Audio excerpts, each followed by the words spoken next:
Hello future doctors, मैं आपका biology mentor from PCMB channel. Bullet train course हमारा चल रहा है। आज का जो हमारा टॉपिक है वो है 11th क्लास का फर्स्ट चैप्टर। और ये जो फर्स्ट चैप्टर है इसके बहुत ही सिंपल चैप्टर है, बहुत ही इजी गोइंग चैप्टर है, पढ़ के कोई भी समझ सकता है। पर मैं इसमें पॉइंट टू पॉइंट बात करूंगा, एनसीईआरटी की उन लाइनों पर फोकस करूंगा जिनमें क्वेश्चन आते हैं।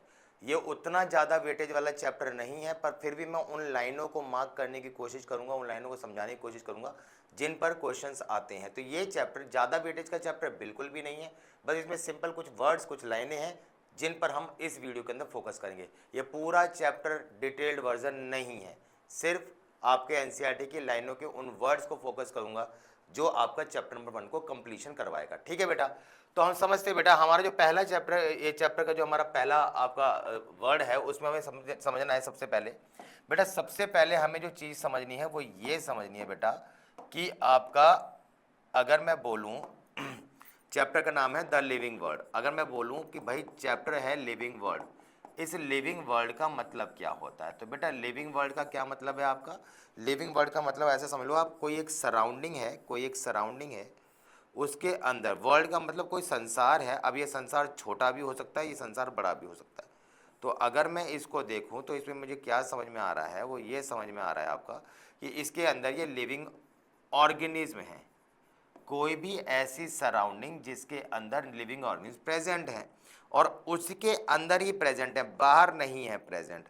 तो कोई भी ऐसी सराउंडिंग, चाहे वो छोटी सराउंडिंग हो चाहे वो बड़ी सराउंडिंग हो, ठीक है ना, अगर उसके अंदर लिविंग ऑर्गेनिज्म प्रेजेंट है तो इस सराउंडिंग को हम क्या कहेंगे बेटा? Living word. तो लिविंग वर्ड क्या होता है बेटा? ये कोई भी ऐसी सराउंडिंग होती है विच इंक्लूड्स, क्या बेटा?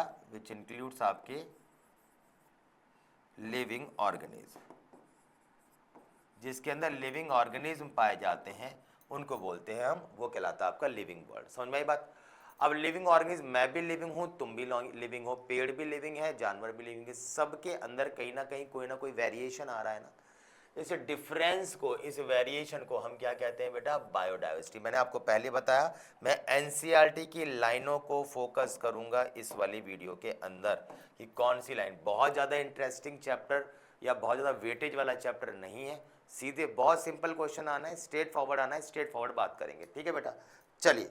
तो खेल क्या है बेटा? बायोडाइवर्सिटी। दो वर्ड आते हैं इसके अंदर, एक वर्ड आता है बेटा बायो और एक वर्ड आता है बेटा डाइवर्सिटी। तो बायो का मतलब क्या हो गया? लिविंग, और डाइवर्सिटी क्या मतलब क्या हो गया?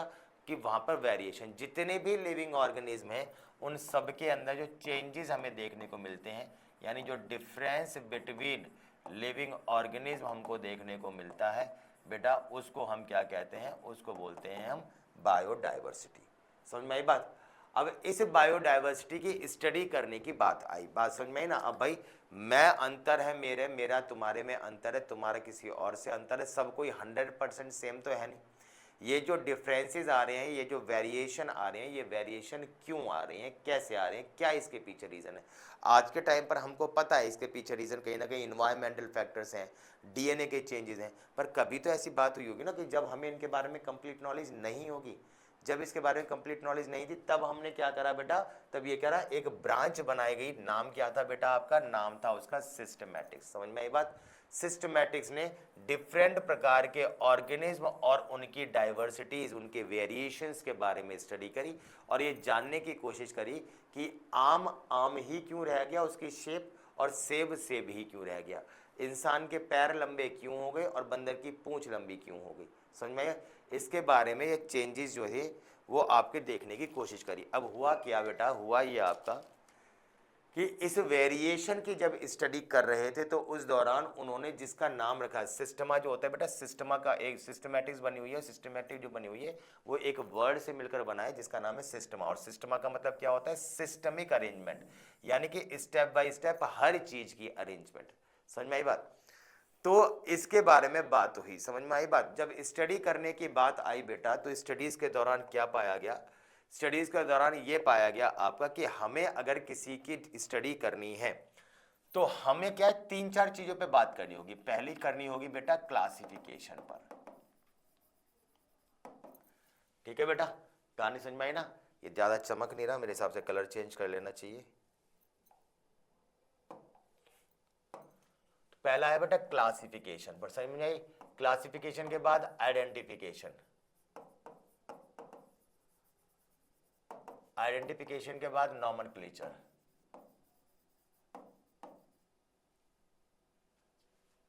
और कैरेक्टराइजेशन। चार चीजों के बारे में स्टडी की बात करिए। चार चीजें हैं, ये चार लेवल है, और इन चार लेवल के लिए हम वर्ड यूज टैक्सा भी करते हैं। समझ में आई बात नहीं आई? तो हुआ क्या खेल हुआ, ये क्लासिफिकेशन का मतलब क्या हुआ बेटा, उसके डिवीजन है ना, कि भाई वो अगर मुझे सेब के बारे में स्टडी करनी तो सेब के कितने पार्ट में हम उसे डिवाइड कर सकते, क्लासीफाई कर सकते हैं, ठीक है ना। आइडेंटिफिकेशन का मतलब होता है उसके डिफरेंसेस, कि उसको किसी और से अगर कंपेयर करें तो उनमें क्या डिफरेंस है। उसका फिर नेमिंग के बारे में बात आती है, उसके नेमिंग को लेके कि भाई उसका नाम क्या है। और कैरेक्टराइजेशन का मतलब होता है उसका स्पेसिफिक फीचर। तो ये डिसाइड किया गया कि भाई किसकी बात कर रहे हैं हम, सिस्टमैटिक्स की। सिस्टमैटिक्स से ये डिसाइड किया गया कि भाई हम जब स्टडी करेंगे तो हम किस चीज़ की स्टडी करें। तो ये डिसाइड हुआ कि हम चार चीज़ों के बारे में स्टडी करेंगे। तो यही बात मैंने आपको बताई बेटा, नॉमेनक्लेचर के बारे में बताया, नेमिंग हो गया, आइडेंटिफिकेशन के बारे में बताया, क्लासिफिकेशन हो गया, कैरेक्टराइजेशन हो गया। इन चार लेवल पे बात करिए। जो चार लेवल पे बात करते हैं ये होता है आपका टैक्सा। और ये जब सिस्टमिक अरेंजमेंट कर रहे हैं तो वो सिस्टमैटिक्स थी।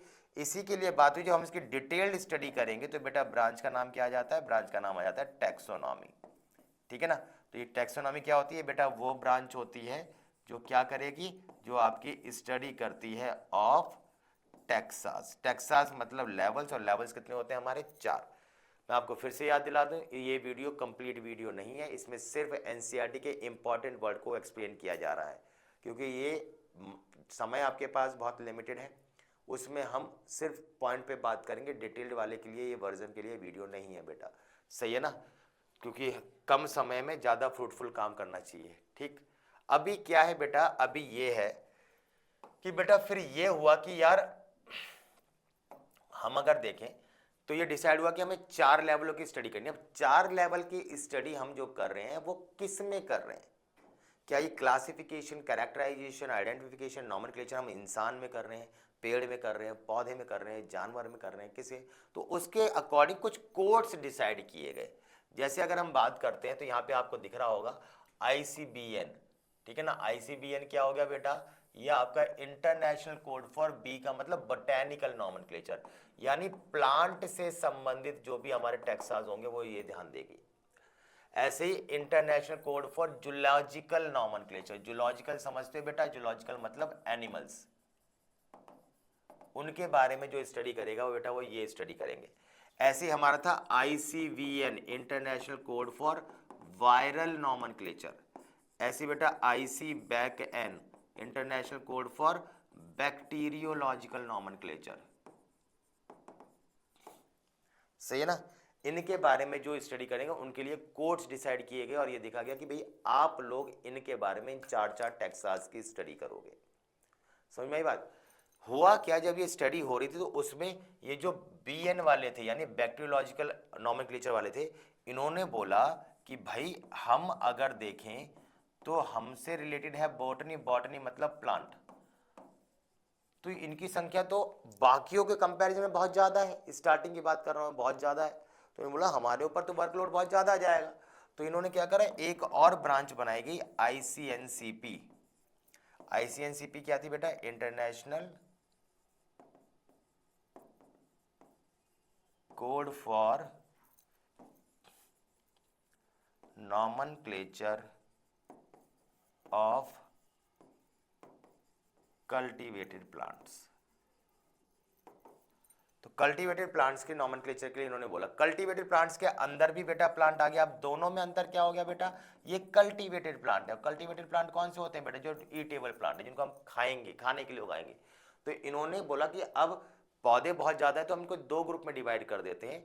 एक जो नॉर्मल प्लांट हो गए आपके, जिनको हम नहीं खाते हैं, भाई आप नीम को नहीं खाते हो, आप भांग को इस तरीके से नहीं खाते हो, आप खाने के रूप में इस्तेमाल थोड़ी ना करते हो। आप नील की खेती होती है उसको आप नहीं खाते हो, चंदन की खेती है उसको आप नहीं खाते हो, वो सब इसमें आ जाएगा। दाल, चावल, रोटी, सब्जी, ये सब इसके लिए जो रिलेटेड होते हैं वो सब हमारे इसके अंदर आ गई, ठीक है बेटा, सही। तो ये हमारी ये चीज़ इसमें समझाई गई है। अब क्या बात हुई क्लासिफिकेशन हो गया, कैरेक्टराइजेशन हो गया, सब चीजें हो गई बेटा। कहानी समझ में आई ना? तो ये आपको ये बात ध्यान रखनी है कि भाई आपने क्लासिफिकेशन कर लिया, भाई किसी को भी क्लासिफाई करना है आपको बता दोगे भाई गुलाब के इतने टाइप हो गए, हो जाएगा। उसके स्पेसिफिक फीचर की बात आई कि हाँ भाई इसकी खास बात क्या है वो आप बता दोगे, ठीक है ना, वो आप देख के बता सकते हो। फिर बात आई भाई इसका डिफरेंस क्या होगा दूसरों से, वो भी आप देख के बता सकते हो, आम के पेड़ में ये होता है, नीम के पेड़ में ये होता है। पर बेटा जब बात आई नॉमेनक्लेचर की, तो नॉमेनक्लेचर में आई बेटा समस्या, नॉमेनक्लेचर में आई बेटा समस्या। उस नॉमेनक्लेचर जब हमें भाई कोई बच्चा पैदा होता है तो हमसे जुड़वा बच्चे पैदा हुए, हम फटाफट बता सकते हैं 2 बच्चे पैदा हुए, एक लड़का है एक लड़की है, एक की नाक ऐसी एक की नाक ऐसी, हम डिफरेंस वगैरह सब बता देंगे। पर जब नाम रखने की बात आई तो उसका खुद का बाप या उसकी खुद की माँ ये नहीं बता सकती इसका नाम क्या है, क्योंकि नाम तो रखा ही नहीं है। तो उसके लिए हम किसी और की हेल्प लेते हैं, किसी और की किसकी हेल्प लेते हो, जो भी पंडित हो गया, मौलवी हो गया, जो भी हो गया उसकी हेल्प लेते हैं। वो फिर बताते हैं भाई आपको जो है कि ये नाम इस पर रखना है, वो एक हिंट देता है। अब उसी हिंट के हिसाब से आपको जो नाम रखना है वो रख लेते हो। उसने बोला पा से है तो आपको पवन रखना है, पप्पू रखना है, पवनेश रखना है, क्या नाम रखना है वो आप रख सकते हो, ठीक है ना। तो वही है बात इसमें। तो वही मैं खेल बता रहा हूँ। इस ये किस पंडित के पास गए, ये पहुंचे बेटा कैरोलस लीनियस के पास, क्योंकि इन्होंने सबसे पहली बार नॉमेनक्लेचर के लिए रूल्स बताए सबसे बढ़िया, तो इसलिए हम इसको फादर ऑफ नॉमेनक्लेचर भी कहते हैं। इन्होंने बोला बेटा नाम जो होने चाहिए वो 2 प्रकार के होने चाहिए। एक नाम जो होना चाहिए वो होना चाहिए बेटा कॉमन नेम, जिसके लिए वर्ड क्या यूज होता है बेटा, वर्नाकुलर नेम। तो एक हो गया बेटा कॉमन नेम, और एक उन्होंने बोला क्या बेटा कि वो साइंटिफिक नेम होना चाहिए। कॉमन नेम कैसा होना चाहिए बेटा, जो बोलने में इजी हो, शॉर्ट हो, और ये फिक्स नहीं होता, ये नाम चेंज हो सकता है। यहाँ पे हम लड़के को लड़का कह रहे हैं तो हरियाणा में हम उसे छोरा कह रहे हैं, अलीगढ़ साइड में हम उसे लौंडा कह रहे हैं, है ना, कहीं और जाए उसे बॉय कह रहे हैं, सबको अलग अलग नाम हो गए ना। तो ये बेटा फिक्स नहीं है, सही है ना। जो नाम फिक्स होते हैं, जो नाम फिक्स होते हैं, हाँ थोड़े बोलने में डिफिकल्ट भी होते हैं। तो ये जो नाम होते हैं साइंटिफिक नेम, जैसे अगर भाई किसी को सलमान खान है तो सलमान खान के हम निकनेम क्या हो गया, सल्लू भाई, मियाँ भाई, भाईजान, ये सब हो गए इसका निकनेम यानी कि कॉमन नेम। हाँ उसका जो आधार कार्ड पे नाम लिखा है सलमान खान, वो सलमान खान फिक्स हो गया बेटा। तो ऐसे जो नाम है वो साइंटिफिक जो नेम है ये आपके ये कहलाते हैं। साइंटिफिक नेम हमेशा 2 वर्ड्स में होते हैं। समझ में आई बात की नहीं, चीजें क्लियर है बेटा। इसके लिए कुछ रूल्स है जो आपको पता होने चाहिए, जो इसमें बताया गया है कि बेटा इसके जो नाम है बेटा वो आपके लैटिन वर्ड्स में आपके रिटर्न हो, ज़्यादा अच्छी बात है, नहीं हो तो अंडरलाइन कर सकते हैं। इसका जो पहला वर्ड होता है, पहला वर्ड जो होता है बेटा वो जीनस को शो करता है, सेकंड वर्ड जो है वो स्पीशीज को शो करता है। समझ में आई? इन दोनों को सेपरेटली अंडरलाइन किया हुआ होना चाहिए। मेरी बात आपको ज़्यादा समझ में आ नहीं रही होगी, इसलिए मैं एक एग्जाम्पल से देने की कोशिश करता हूँ। मान लो कि मैंने मैंगो बोल दिया, मैंगो। अब मैंगो का साइंटिफिक नेम होता है मैंजीफेरा इंडिका, सही है ना। अब अगर मैं इसको देखूं तो 2 वर्ड है, बिल्कुल समझ में आ रहा है, ये बेटा जीनस है, ये स्पीशीज है, मुझे बिल्कुल समझ में आ रहा है। दोनों के बीच में गैप है, रूल ये भी कहता है कि बेटा गैप होना चाहिए। फिर रूल ये कहता है बेटा जीनस का पहला जो अल्फाबेट है वो होना चाहिए कैपिटल, बाकी जो रह गया सब स्मॉल। तो ये क्या हो जाएगा बेटा, ये हो गया आपका कैपिटल, बाकी हो गया सब स्मॉल। सेपरेटली इसको अंडरलाइन कर दो, लास्ट में वर्ड ऐड कर दो लिन। लिन का मतलब क्या होता है, लीनियस। जिसने नाम दिया उसको भी तो इंपॉर्टेंस देनी है ना बेटा। तो उसने बोला या तो आप इसको नॉर्मल लैंग्वेज में लिखो तो आप इसको अंडरलाइन कर दो, या फिर क्या करो बेटा इसको कर्सिव राइटिंग में लिख दो कुछ, समझे। तो ये आपका अंडरलाइन फिर करने की कोई जरूरत होती नहीं है। तो ये कुछ रूल्स के बारे में बात करी गई बेटा, है ना। तो कुछ साइंटिफिक नेम्स हैं, स्पेशली आपके टेबल है, उस टेबल को लेके आपको बताना है क्या है ये खेल। हाँ कोई बात नहीं, मैं बोलता हूँ।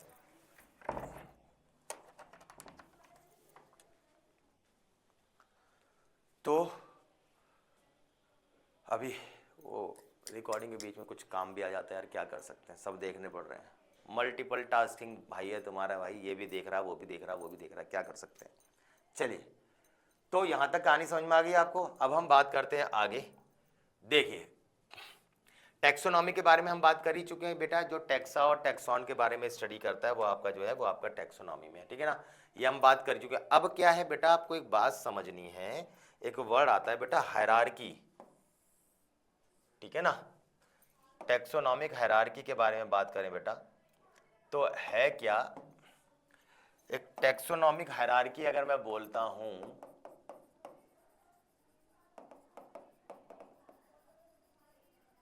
टैक्सोनॉमिक हायरार्की का मतलब क्या है, लेवल वाइज स्टडी है ना, बात समझ में आई ना। तो उसमें क्या था बेटा, आपने देखा होगा एनसीईआरटी में सीक्वेंस लिखी हुई है, species, genus, family, order, class, phylum कह लो या डिवीजन कह लो, और किंगडम। देखो, हम एंट्रेंस पॉइंट ऑफ व्यू से अगर बात करें तो बेटा इसमें क्या आता है, इसमें एग्जाम्पल्स आते हैं। एग्जाम्पल्स, सिंपल सी बात, हम अगर देखें सबसे लोवेस्ट हायरार्की क्या है आपकी, स्पीशीज, और जैसे जैसे ऊपर जाते हैं ये हायरार्की आपकी बढ़ती जाती है, तो सबसे टॉप मोस्ट हायरार्की है किंगडम, और सबसे छोटी हायरार्की है आपकी स्पीशीज। चीजें क्लियर है, कहानी समझ में आई आपको। इसको याद रखने के लोग बोलते हैं ना, कीप प्लेट्स कह लो या डिशेस कह लो, इसकी राइमिंग है ना याद करने की, clean, otherwise family get sick. तो इसकी याद रखने की ट्रिक है। इसमें क्या है बेटा, आपको ध्यान रखना है कि अगर आपसे पूछा है जीनस क्या है, तो बेटा ग्रुप ऑफ स्पेशीज के लिए जीनस, ग्रुप ऑफ जीनस के लिए फैमिली, ग्रुप ऑफ फैमिली के लिए order, group of family order के लिए क्लास। इस तरीके के बेटा नीचे वाला जो करेक्टर है उसके ग्रुप को मिला दे तो ऊपर वाला करेक्टर हमारा बन के तैयार होता है। इसमें एक दो बातें याद रखनी। देखो, जैसे स्पेशीज के और जीनस के बारे में हमने कोई नाम लिया, जैसे यहां पे लिखा हुआ है मैंजीफेरा इंडिका, समझ में आई बात। तो ये जो पहला वर्ड है आपका, ये क्या हो गया बेटा, जीनस। दूसरा वर्ड क्या हो गया आपका, स्पेशीज। यहाँ पे लिखा है बेटा पैंथेरा लियो, तो पहला वर्ड क्या हो गया आपका, जीनस, दूसरा वर्ड क्या हो गया आपका, स्पेशीज।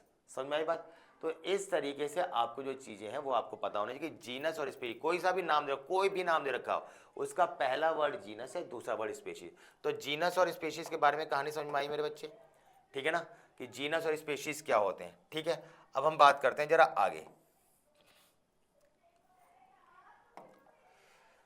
समझिए, ठीक है ना। अब वो जीनस की डेफिनेशन देखी जाए तो क्या हो गया बेटा, स्पेशीज के ग्रुप को हम क्या कहेंगे, जीनस, जो हमारा अगर डेफिनेशन देखा जाए। और उसमें वर्ड के हिसाब से देखें तो जो पहला वर्ड है वो आपका जीनस है, दूसरा वर्ड जो है आपका वो स्पेशीज है। सबको समझ में आई बात, चीजें क्लियर है बेटा, सही है ना। अब सुनो, अब आता है वर्ड फैमिली। जीनस के ग्रुप को क्या कहेंगे हम, फैमिली। हमने ये तो पढ़ा, species, genus, family, order, class, phylum, इस तरीके। तो अब ग्रुप ऑफ जीनस को हम फैमिली कहेंगे। जैसे हमने देखो नाम पढ़ा था सोलेनम, आप देखो यहाँ पे नाम आपको दिखाई देंगे बेटा, यहाँ पे क्या होगा बेटा, अजीब से आपको दो तीन नाम दिखाई देंगे सोलेनम को लेकर। देखो ये जीनस है, अगर हम इसको देखें तो आप अगर नाम देखोगे तो ये सोलेनम आपको दिख रहा है। जैसे यहाँ पे सोलेनम ट्यूबरोसम, ये किसका हो गया बेटा, ये हो गया आपका पोटैटो का। ऐसे ही हो गया आपका किसका, सोलेनम निग्रम। ऐसे हो गया कि आपका सोलेनम मेलोंजिना। ये आपके बुक्स में नाम दे रखे हैं, आप देखोगे तो ये आपके बुक्स के अंदर नाम दे रखे हैं, समझ में आई बात।